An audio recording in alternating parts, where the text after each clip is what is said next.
Welcome, everyone, to the Spend Life Well show, where we apply biblical wisdom to your financial life. I am Certified Kingdom Advisor Mark Trice here in the podcast studio once more with Jesse Hamilton. Hey, everybody. Welcome to the Spend Life Well show. Well, we get lots of inquiries, Jesse, about, hey, I'm young, I just started working.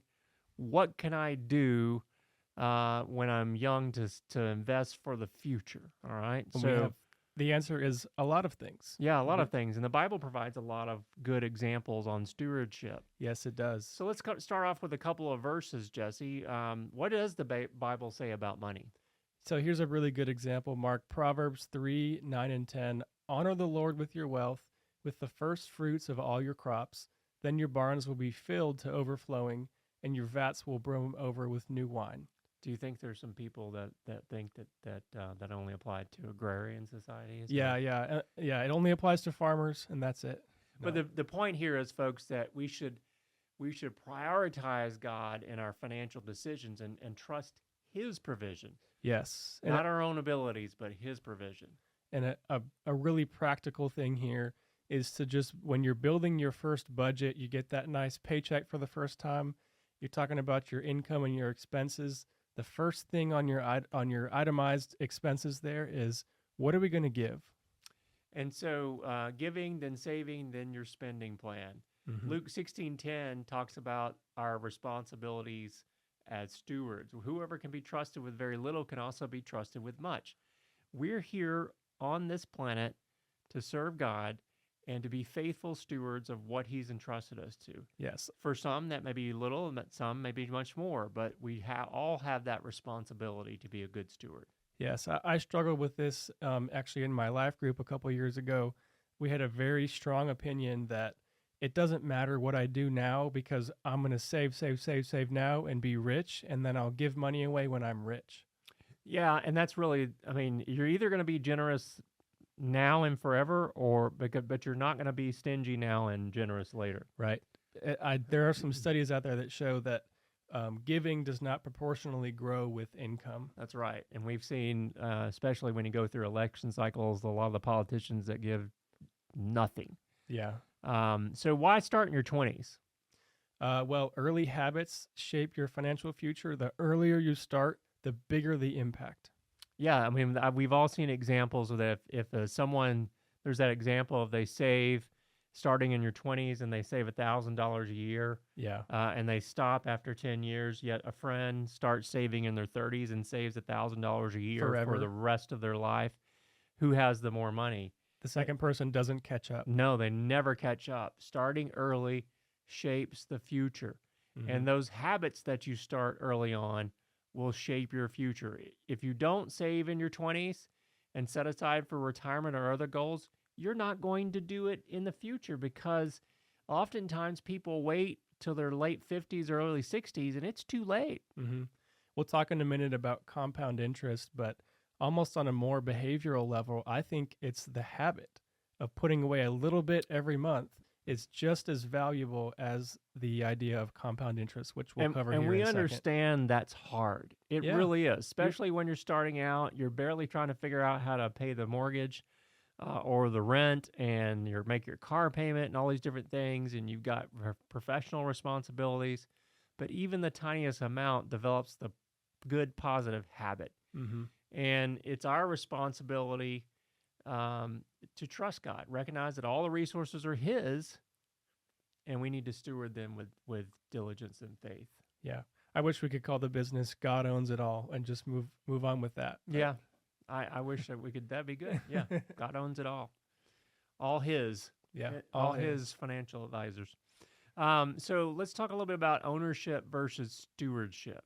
We did a whole podcast on this in November, so please go back and listen to that. But the Bible clearly states that resources are not ours, but we are directly entrusted by God to manage them. And that comes from Genesis 1:26 through 28. Right. The first beginning of the Bible. One of the first commands is rule over this stuff and do it well. So, Jesse, we did a Spend Life Well episode in the past on stewardship versus generosity. Mm-hmm. People, you can find that in our playlist in our library. wherever you're listening. This, I think we posted this back in November of last year. Mm-hmm. So we also need to make sure that our financial goals are aligned with biblical principles. What does that mean? If you can understand early that your finances and your spiritual life are so deeply intertwined and understand that early on, you're going to be way ahead as far as wisdom compared to your peers. That's right. When we say wisdom, not prosperity, right? It doesn't just because you believe in God and trust Him to your resources doesn't mean that we're going to be wealthy necessarily. Yeah, but you will be prepared. I like the phrase from a Bible study I'm doing called true abundance. What is true abundance? Yes, that might be some money, but true abundance is so much more than that. Okay. Well, let's jump in a little bit to the foundations and foundational principles of investing. So the power of compound interest, one of the wonders of the world, I think. Is that Einstein that said that? He was the eighth wonder of the world. Yeah, it's an extremely powerful tool. A return on a large amount of money is more than a return on a small amount of money. And Proverbs 21:20 says that the wise store up choice food and oil, fools gulp theirs down. Yeah, if we're so I guess I'm a fool if I spend every dollar I make. Mm-hmm. Ooh, okay. Yeah, so investing early with small contributions. We're not talking about every dime you make goes into investments. Investing early, even small contributions will grow significantly over time. I think one of the challenges a lot of people have is they want that instant gratification.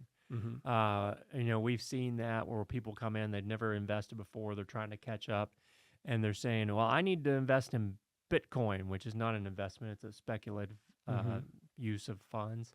But it's just an example where people are not taking the long-term perspective. We all want instant gratification now. Yes, we do. And that's not necessarily the right way. Delay and non-essential spending, when you do that, will help you build wealth over time. I'm thinking about one of our clients that I had the privilege of sitting down with last year, really successful investor in real estate. We're talking about a person worth north of $10 million. And we're saying, we asked him, how did you do it? What's the main reason that you succeeded? And he said, understanding instant gratification versus long-term gratification and flipping those in your brain. So we saw it work in front of our eyes. That's a good point. And he said how long did it take you? Very little bit at a time. Right. And he was very successful in what he was doing. So the Bible tells us to avoid greed, right? 1 Timothy 6:10, the love of money is the root of all kinds of evil. It doesn't mean that money is the root of all evil. Mm-hmm. It just means the love of money. You can't serve two masters. You're either going to serve money, or mammon, as the Bible in some places says, or God. And when we see money as the end-all solution to all things, then we're not loving God like we could. So we want to approach investing with integrity rather than the pursuit of the wealth for our own selfish gain. Those are very opposite things. Yeah. And you also want to make sure that your investment decisions align with your faith. Yes. There's so many different things out there that you could put money in, but explore biblically responsible investments. And that's our BRI for short. That's a way to ensure that your portfolio reflects your values, your faith values, your ethical values. And in fact, if you want to, we did a podcast on biblical responsible investing back in March of 2023. Right. Go back and listen to this. I think that'll be some enlightening conversation for you. And for those of you listening who are like, I think I'm ready to put away $100 a month or so into an investment, you can do that with a biblically responsible investment. We can show you how to do it. We can do it for you, but it is practical. If you want to start today, you can do that. So should we put all the money in one place? No. Ecclesiastes 11:2, invest in 7 ventures, yes, in 8. You do not know what disaster might come upon the land. So what that verse is saying is it's prudent to spread out the potential risks because not everything's going to work every time. The textbook term is diversification here. That's right. So let's talk about, Jesse, how can they get started? So you can open up an account of different designations, starting with a Roth IRA is a good start.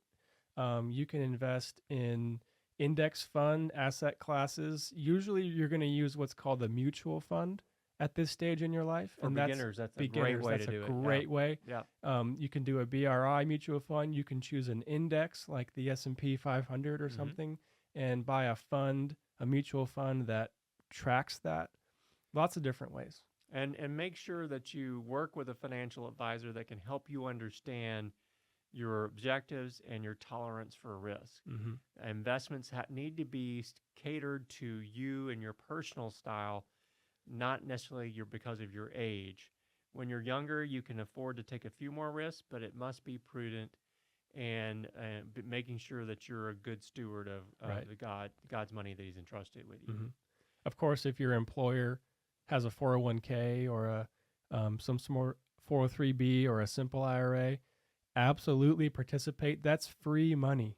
Take it. If they're matching it, for sure. And it's an easy way for you to get in a systematic way of setting it and forgetting it. As far as those contributions, you don't even have to think about it. It's going to come out of every paycheck. Yes. What about debt, Jesse? Yeah, just a quick note here on avoiding debt. It's not a sin to use debt, but Proverbs warns several times about the borrower as slave to the lender. And we want to prioritize in this phase of our life, eliminating debt as much as possible and getting rid of high interest debt as soon as possible. Yeah, especially the debt is keeping you from investing truly the way to your potential investing could be, and saving for goals and things. Get rid of that debt, high interest debt especially. Like credit cards or other type of revolving lines of credit. If you have a revolving credit card in your 20s, you need to get that taken care of. You know, we had a couple of verses that we referenced earlier, that Matthew 6:24, you cannot serve both God and money. We have to be careful to avoid idolizing money. Yeah, learning that money is a tool and to not let the money be your master, but you use the money as a tool. You be its master and you control it. Yeah, and I know we use this master-slave relationship, which may seem a little bit stark, but that's really what it's about. You tell your money where to go, where every dollar needs to go, because you have the right perspective that this is all God's. I am a steward of what He's blessed me with. Right. And as always, we want to practice generosity.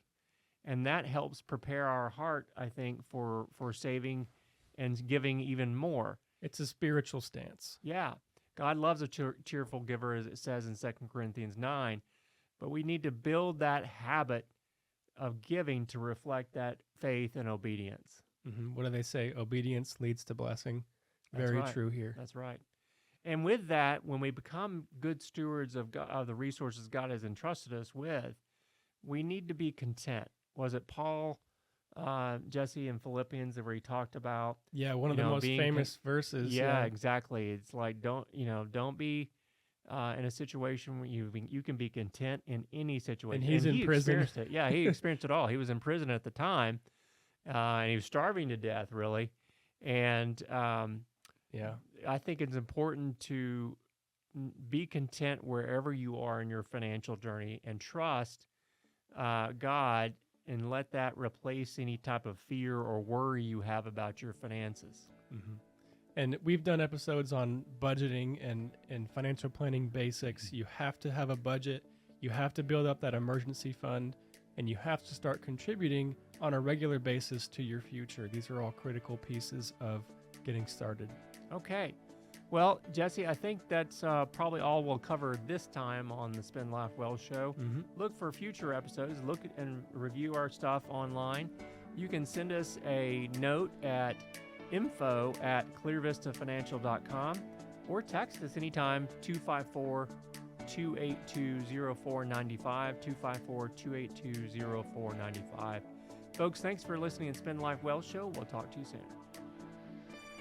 Securities offered through Cambridge Investment Research Incorporated, a broker-dealer, member FINRA, SIPC. Advisory services through Cambridge Investment Research Advisors Incorporated, a registered investment advisor. Cambridge and Clear Vista Financial are not affiliated. Discussions in the show should not be construed as specific recommendations or investment advice. Always consult with your investment professional before making important investment decisions.